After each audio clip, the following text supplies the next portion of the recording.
Padiri Nizeyimana Donatien, kuri uyu munsi wahawe w'isakaramentu ry'ubusaseridoti, tukwifurije umunsi mwiza.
Inshuti n'umuryango tukwifurije kuzagira ubutumwa bwiza.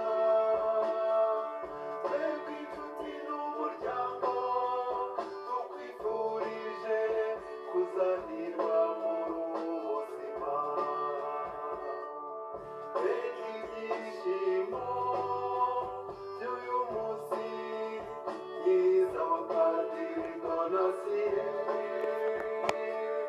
Mbega ibyishimo by'uyu munsi wahaweho ubusaserdoti. Mbega ibyishimo by'uyu munsi mwiza wa Padiri Donatien.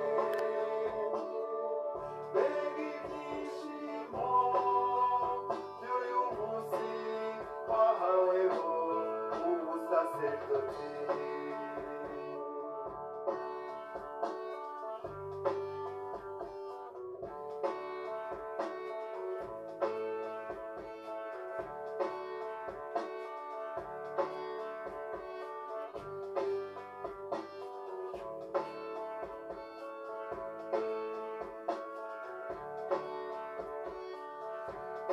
Tukwifurije kuzayoborwa na Roho Mutagatifu.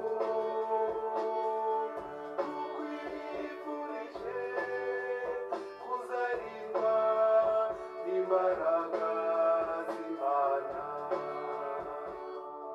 Mbega ibyishimo by'uyu munsi mwiza wa Padiri Donatien.